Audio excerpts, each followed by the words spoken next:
दीपावली के दिन पूर्व लालबर्रा थाना अंतर्गत चंद्रपुरी में धार्मिक भावनाओं को भड़काने वाली लोगों का विरोध करना बजरंग दल प्रखंड संयोजक को इतना महंगा पड़ा कि सरपंच सहित आरोपियों ने उस पर जानलेवा हमला कर दिया। इस मामले की दूसरे दिन शिकायत भी बजरंग दल और ग्रामीणों के हुजूम के पहुंचने के बाद दर्ज की गई। घटना में लालबर्रा पुलिस ने दर्ज मारपीट और अनुसूचित जाति जनजाति एक्ट के तहत 11 आरोपियों के खिलाफ अपराध दर्ज कर विवेचना में लिया। मामले की गंभीरता को देखते हुए पुलिस ने तत्काल कार्रवाई करते हुए चंद्रपुरी निवासी आरोपी आसिफ, आरिफ खान, आतिक खान, आबिद खान, सरपंच साजिद अली खान, मोहिन खान, जुनैद खान, गुफरान खान, जिसान खान, नदीम खान और मुबीन खान में से 9 आरोपियों को गिरफ्तार कर लिया है, जबकि अन्य 2 आरोपी फरार हैं।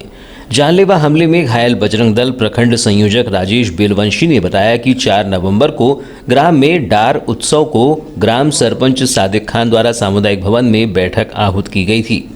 बैठक के दौरान आसिफ खान अपने 8 से 9 साथियों के साथ आया और जातिगत रूप से अपमानित करते हुए गाली गलौज करने लगा। इसके साथ ही धार्मिक भावनाएं भड़काने की मंशा से धर्म विशेष के आराध्य को लेकर गलत बयानी करने लगा, जिसे जब मैंने गाली देने से मना किया तो आसिफ खान के साथ आए लोगों ने और सरपंच सादिक खान ने उसके साथ मारपीट की और उसके कपड़े फाड़ दिए, जिससे दाहिने कंधे और अंदरूनी चोटें आई है, जिस पर पुलिस ने अपराध दर्ज कर त्वरित कार्रवाई करते हुए आरोपियों को गिरफ्तार कर लिया है। थाना प्रभारी अमित भावसार का कहना है कि उस मामले में अब तक 9 आरोपियों को गिरफ्तार कर लिया गया है।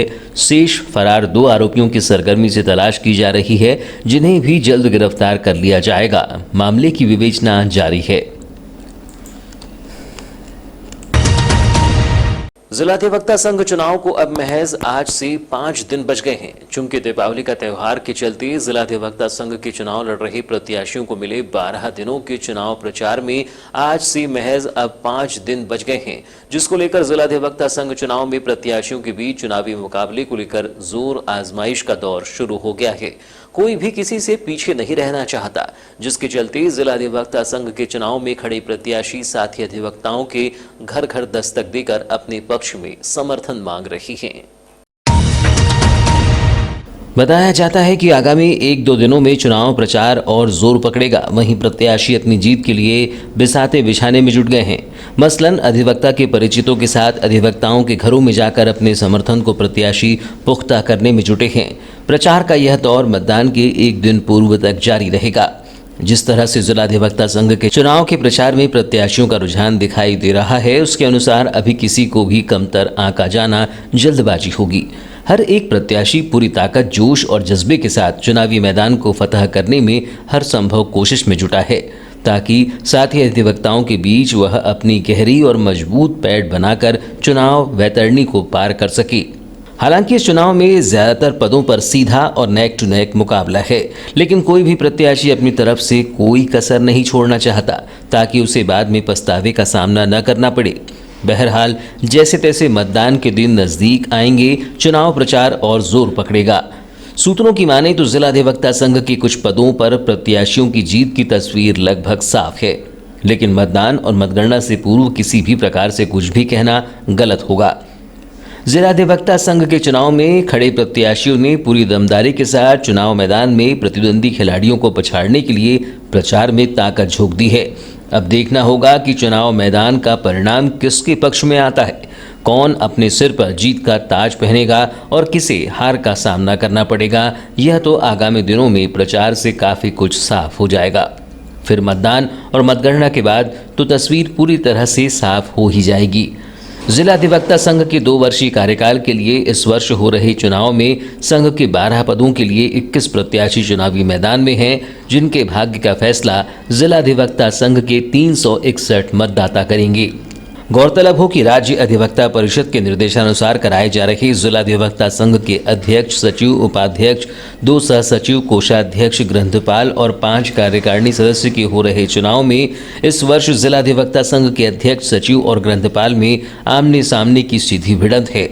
जिला अधिवक्ता संघ के 12 पदों के लिए चुनावी मैदान में 81 प्रत्याशी ताल ठोक रहे हैं, जिसमें अध्यक्ष पद के लिए अनिल मंगलानी, प्रवेश मलेवार, उपाध्यक्ष पद के लिए शंकर कनौजिया, सत्यप्रकाश सुलखे, पीयूष ब्रह्म, सचिव पद के लिए आनंद टेम्भे, विकास श्रीवास्तव, सह सचिव पद के लिए शुभम बोस, पंचम लाल खैरवार, धनंजय देशमुख, कोषाध्यक्ष के लिए राकेश सिंगारे, संजय अग्निहोत्री, ग्रंथपाल के लिए मुकेश कुमार रिल्हारे, राकेश सिंगारे और कार्यकारिणी सदस्य के लिए दीपेश मोहारे, राकेश सिंगारे, किशोर कुमार चौधरी, हर्षमिंदर भाटिया, दुर्गेश लिमजे, नरेंद्र कुमार धुवारे और अशोक शर्मा के बीच चुनावी संघर्ष होगा।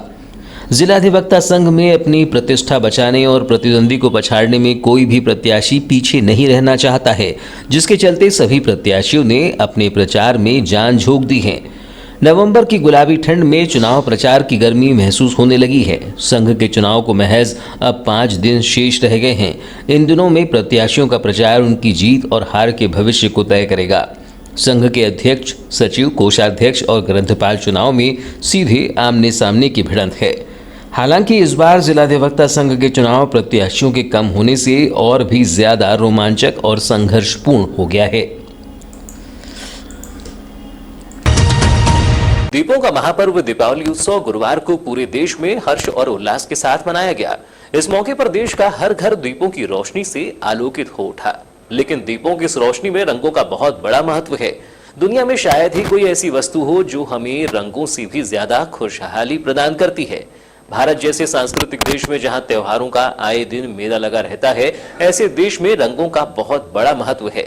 यह रंग ही तो इन त्योहारों में जान डालती हैं।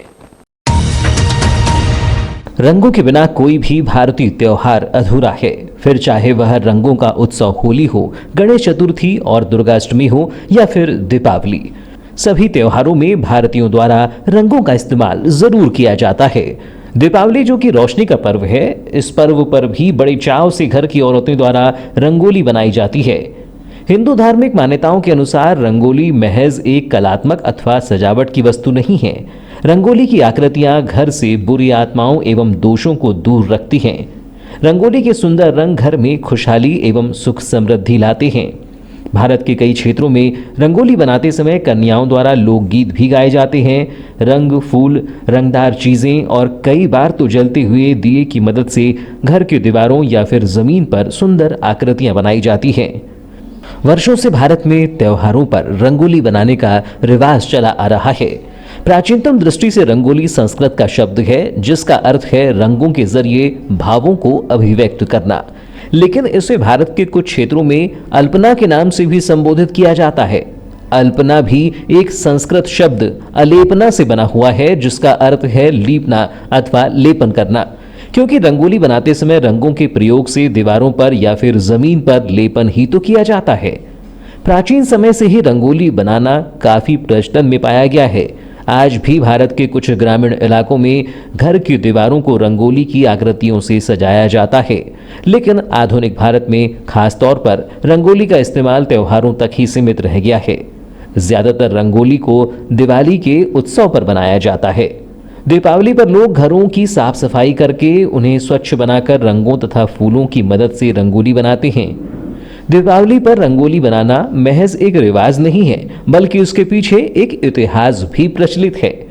लोक मान्यताओं के आधार पर ऐसा माना जाता है कि लंकेश रावण का वध करने के पश्चात जब श्री राम अपनी पत्नी सीता के साथ 14 वर्षों का वनवास व्यतीत करके अयोध्या वापस लौट रहे थे, तब अयोध्या वासियों ने उनका पूरे हर्षोल्लास से स्वागत किया था। इसके लिए अयोध्या वासियों द्वारा घर की साफ सफाई करके घर के आंगन में या फिर प्रवेश द्वार के समीप रंगोली बनाई गई थी तथा पूरे अयोध्या को दीपक से सजाया गया था।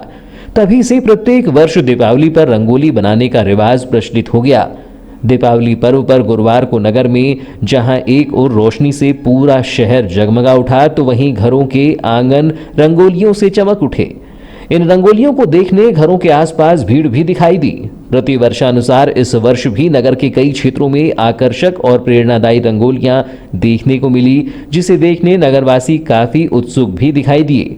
इसी प्रकार नगर के अन्य स्थानों में भी फ्री स्टाइल रंगोली देखने को मिली, जिसमें कलाकारों ने अपनी प्रतिभा का परिचय देते हुए रंगोली के माध्यम से सभी को मंत्रमुग्ध कर दिया। नगर के कल्पतरु मॉल में भी रंगोली ने सभी को आकर्षित किया। इस दौरान बड़ी संख्या में नगरवासी रंगोली देखने मॉल पहुंचे। दीपावली हिंदू धर्म का प्रमुख त्योहार है। रोशनी का यह पर्व कार्तिक अमावस्या के दिन मनाया जाता है। इस दिन घर परिवार की सुख समृद्धि के लिए गणेश भगवान और धन की देवी लक्ष्मी की पूजा करने का विधान है। तो वहीं बंगाली समाज के द्वारा इस दिन मां काली की आराधना की जाती है। मान्यता है कि इसी दिन देवी काली 64,000 योगिनियों के साथ प्रकट हुई थी। यह पूजा अर्धरात्रि में की जाती है। बंगाली समाज में दीपावली के दिन महानिशा यानी मां काली की आराधना करने का विशेष महत्व है। वैसे तो प्रतिदिन काली पूजन करना शुभ फलदायी है, लेकिन दीपावली की रात में की गई पूजा से मां काली अत्यंत प्रसन्न होती हैं। पौराणिक मान्यताओं के अनुसार राक्षसों का संहार करने के बाद भी महाकाली का क्रोध शांत नहीं हुआ, तो मां काली के इस रौद्र रूप को शांत करने के लिए भगवान शिव स्वयं उनके चरणों में लेट गए थे। भगवान शिव के शरीर के स्पर्श मात्र से ही देवी महाकाली का क्रोध समाप्त हो गया। इसी की याद में उनके शांत रूप लक्ष्मी जी की पूजा की शुरुआत हुई, जबकि इसी रात इनके रौद्र रूप काली की पूजा का विधान भी कुछ राज्यों में है। भारत के अधिकतर राज्यों में दीपावली की अमावस्या पर देवी लक्ष्मी और भगवान गणेश की पूजा करते हैं, लेकिन पश्चिम बंगाल, उड़ीसा और असम जैसे राज्यों में इस दिन मां काली की विशेष पूजा होती है। बालाघाट नगर में बीते 57 वर्षों से यह क्रम चलता आ रहा है। पहले यहाँ मां काली का स्वरूप छोटा हुआ करता था, लेकिन बीते 6 वर्षों से माता रानी का स्वरूप विशालकाय हो गया। 4 नवंबर की रात्रि में एक और पटाखों की गूंज और आसमान में रंग बिरंगी रोशनी का आलम था, तो वहीं धार्मिक माहौल के बीच श्री श्री सार्वजनिक बंगाली काली पूजा समिति के द्वारा माता महाकाली की प्रतिमा को विधि विधान से पूजन अर्चन कर विराजित किया गया। इस दौरान नगर का बूढ़ी स्कूल प्रांगण वैदिक मंत्रोच्चार से गुंजायमान हो उठा। देर रात्रि में विराजी माता महाकाली की स्थापना में दर्जनों नगरवासी उपस्थित रहे। माता महाकाली की प्रतिमा विराजित करने के उपरांत आतिशबाजी की गई। बंगाली समाज ने धूमधाम से मां काली की प्रतिमा स्थापना कर पूजा अर्चना की। महिलाओं द्वारा अमावस्या पर काली मंदिर में विशेष पूजा एवं भोग चढ़ाया गया। यहाँ रात्रि में 10 बजे से काली पूजा की शुरुआत हुई, जो देर रात 2 बजे तक चलती रही। इस दौरान भंडारा प्रसाद वितरण किया गया, जिसमें बड़ी संख्या में श्रद्धालुओं ने हिस्सा लिया। इसके पूर्व मां काली को परंपरा अनुसार कुम्हड़ा, गन्ना जैसे फलों को विधि विधान अनुसार बलिदान दिया गया। समाज के सदस्यों ने बताया कि मां काली की पूजा के दिन समाज की महिलाएं दिन भर उपवास रहीं और रात को मां काली की आराधना की गई। विगत 57 साल से हम लोग इस आयोजन को लेकर चल रहे हैं, पर्टिकुलर इसी ग्राउंड में, और ये हमारा सेकंड आयोजन होता है। 2 आयोजन होते हैं, एक दुर्गा पूजा का, दूसरा काली पूजा का, और ये 4 दिन का आयोजन है हमारा। 7 तारीख को विसर्जन है, और जिसमें पूरा बंग समाज और बालाघाट के समस्त नगरवासी इसमें सम्मिलित होते हैं और माँ का आशीर्वाद ग्रहण करते हैं। ये अपने आप में भी एक अनूठी परंपरा ही है हमारी, जो इतने सालों से लेकर हम चल रहे हैं, और अपने कल्चर को आगे बढ़ाते हुए एक बालाघाट वासियों के लिए मतलब एक मिसाल पेश करते हैं। अच्छा दादा, क्या विशेष रहता है इस पूजा में? इसमें इस आयोजन का विशेष तो बहुत ज़्यादा नहीं है, लेकिन माँ की जो भक्ति है वही इसमें सबसे ज़्यादा है। रात भर का आयोजन होता है इसमें। अमावस्या की रात को पूजा होती है, सुबह तक प्रातः चलती है। इसमें माँ का आगमन, पूजा और प्लस विसर्जन, मतलब ये तीनों सम्मिलित रहता है। अच्छा, दीपावली के समय क्यों बिठाया जा रहा है, क्या एक्चुअल में ये हमारे में है कि यहाँ अपन जो लोकल पूजा करते हैं, जिसमें माँ लक्ष्मी की पूजा पर्टिकुलर इसमें की जाती है, लेकिन हमारे बंगाली समाज में काली की पूजा अमावस्या में जो की जाती है, और शरद पूर्णिमा को लक्ष्मी पूजा की जाती है। दीपावली के दिन गुरुवार को सारा शहर दीपों की रोशनी से सज गया था। हर तरफ दीपों के प्रकाश, आतिशबाजियों की गूंज सुनाई दे रही थी। शहर दुल्हन की तरह सजा था। सभी तरफ खुशियों का माहौल था। कई शुभ संयोगों के बीच उत्साह और उल्लास के उजाले में मां लक्ष्मी हर घर में सुख समृद्धि का आशीष लेकर आई। प्रतिवर्ष की तरह इस वर्ष भी दीपावली का पर्व पूरे सौहार्द और हर्षोल्लास के साथ मनाया गया। दीपों का महापर्व दीपावली का त्योहार गुरुवार को धार्मिक आस्था और उल्लास के साथ मनाया गया। देवी मां लक्ष्मी की उपासना के इस महापर्व पर विधि विधान से मां लक्ष्मी की पूजा अर्चना कर आशीर्वाद प्राप्त किया गया। दीपावली पर्व पर बाजारों में खासी रौनक रही और इस महत्वपूर्ण पर्व को मनाने के लिए लोगों ने जमकर खरीदारी की। स्वर्ण आभूषणों, मिठाइयों की दुकानों और कपड़ों की दुकानों में खासी भीड़ नजर आई। दीपावली पर्व के अवसर पर नगर के व्यापारियों के चेहरे भी खिले हुए दिखाई दिए। दीपों के इस महापर्व पर लोगों ने मां लक्ष्मी की प्रतिमा को घर में लाकर विधि विधान से पूजा अर्चना कर पुण्य लाभ अर्जित किया, जबकि पटाखों की दुकानों में भी खासी भीड़ नजर आई। वहीं बच्चों सहित लोगों ने पटाखों की जमकर खरीदारी की। पर्व को लेकर घरों को काफी आकर्षक ढंग से सजाया गया और दीपों की रोशनी से घर जगमगा गए। दीपों के इस महापर्व में हर घर में उल्लास और उत्साह का माहौल देखा गया और लोगों ने इस पर्व पर एक दूसरे को बधाई देकर सौगातें भेंट की। शहर का हर घर दिवाली की रात रोशनी से सजा हुआ था। गेंदे के फूलों की माला और आम के पत्तों की तोरण बांधकर लक्ष्मी जी के स्वागत की विशेष तैयारियां की गई थीं। शाम को शुभ मुहूर्त पर सभी व्यापारियों और घरों में लक्ष्मी, गणेश, बहीखातों और कुबेर धन की विधिवत पूजा अर्चना की गई। दीपावली के दिन महिलाओं और युवतियों में भी साज सज्जा को लेकर काफी उत्साह दिखाई दिया। सुबह से महिलाएं घर आंगन में लीपापोती और सफाई में व्यस्त नजर आईं, जिन्होंने एक से बढ़कर एक विशेष प्रकार की रंगोलियां उकेर कर घर में चार चांद लगा दिए। इन्हें देखते ही लोग मंत्रमुग्ध हो गए। दीपावली के दिन बच्चों में नए कपड़े पहनने का काफी उत्साह देखा गया। बाजार में अपने माता पिता के साथ बच्चों ने विभिन्न प्रकार के नए डिजाइन और आकर्षक कपड़ों की खरीदारी की। शाम को सभी बच्चे नए कपड़ों में नजर आए। सभी बच्चों ने पर्यावरण को ध्यान में रखते हुए खूब मिठाइयां खाकर और पटाखे जलाकर दीपावली पर्व उत्साहपूर्वक मनाया।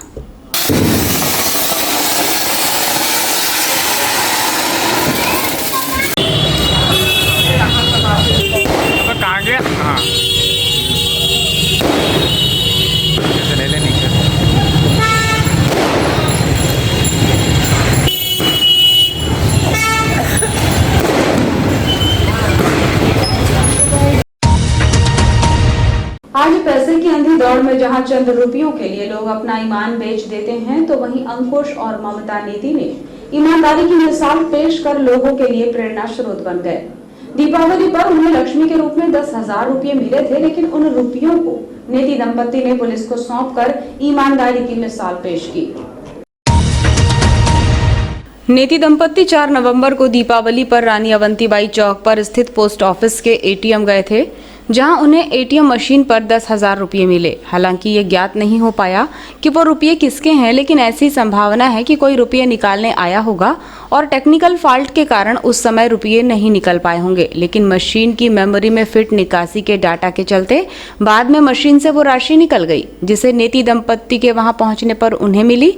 जिसके बाद नेती दंपति ने ये राशि पुलिस में जमा कराई, जहां थाना प्रभारी KS गहलोत ने नेती दंपति की ईमानदारी पर पुष्पहार पहनाकर उनका सम्मान किया। बताया जाता है कि महिला ममता नेती महिला होम गार्ड में है, जो अपने पति के साथ एटीएम गई थी, जहां मिले रुपये को लेकर नेती दंपति ने ईमानदारी दिखाई है। उससे ये बात सही साबित होती है कि आदमी पैसों से नहीं, अपनी नीयत से बड़ा होता है। 4 नवंबर को लक्ष्मी पूजा के दिन परसवाड़ा थाना अंतर्गत लच्छी टोला निवासी अंकुश सिंह नेती अपनी पत्नी ममता नेती के साथ रानी अवंतीबाई चौक बालाघाट स्थित पोस्ट ऑफिस के एटीएम गए हुए थे, जहां अंकुश और ममता को एटीएम में किसी अन्य व्यक्ति द्वारा निकाली गई 10,000 रुपये की राशि एटीएम मशीन में बाहर निकली दिखाई दी। अंकुश और ममता से पूर्व शायद किसी व्यक्ति द्वारा राशि निकालने का प्रयास किया गया होगा और टेक्निकल फॉल्ट के बाद ये राशि बाहर नहीं निकल सकी और वो व्यक्ति एटीएम से चला गया होगा। अंकुश और ममता नेती द्वारा ईमानदारी का परिचय देते हुए तत्काल थाना कोतवाली पहुंचकर थाना प्रभारी कमल सिंह गहलोत को संपूर्ण घटनाक्रम से अवगत कराते हुए मिले 10,000 रुपये की राशि थाने में जमा की गई। अंकुश और ममता की इस ईमानदारी को देखकर थाना प्रभारी कोतवाली और स्टाफ द्वारा उन्हें फूलों का हार पहनाकर उनका सम्मान किया गया और उनकी ईमानदारी के लिए उनका आभार व्यक्त किया गया। थाना खैरलांजी अंतर्गत मोहाड़ी में 4 नवंबर को दीपावली के पूजन के लिए हनुमान तालाब में खिले कमल के फूल तोड़ने गए 45 वर्षीय व्यक्ति की डूबने से मौत हो गई। घटना की जानकारी के बाद जिले की आपदा बचाव दल SDERF की टीम ने तालाब में 3 घंटे तक रेस्क्यू अभियान चलाकर शव तालाब से बाहर निकाला, जिसके बाद खैरलांजी पुलिस ने शव बरामद कर पंचनामा कार्यवाही के बाद शव का पोस्टमार्टम करवाकर शव परिजनों को सौंप दिया। 4 नवंबर को खैरलांजी पुलिस के माध्यम से दोपहर 12:30 बजे कंट्रोल रूम से आपदा बचाव दल SDRF टीम को सूचना मिली थी कि थाना अंतर्गत मोहाड़ी के हनुमान तालाब में कमल का फूल तोड़ने गया 45 वर्षीय हंसलाल बोपचे डूब गया है। जिसके बाद होमगार्ड और SDERF की टीम तालाब में तलाशी अभियान के संसाधन को लेकर मोहाड़ी पहुंची, जहां तालाब में लगभग 3 घंटे तक चले रेस्क्यू अभियान के बाद तालाब के पानी में डूबने से हुई हंसलाल की मौत का शव बाहर निकाला गया। जिसके बाद खैरलांजी पुलिस पुलिस ने शव बरामद कर अग्रिम कार्यवाही की। तालाब से शव को खोजकर बाहर निकालने में खैरलांजी पुलिस के निर्देशन में होमगार्ड और एसडीआरएफ की टीम के कर्मी फागूलाल नेवारे, आशु मेश्राम, नरेंद्र मसराम, कुलदीप दुबे, घनश्याम सोनेकर, चंद्रेश धुर्वे, करण सिंह वलके, वाहन चालक देवेंद्र गेडाम का सराहनीय योगदान रहा।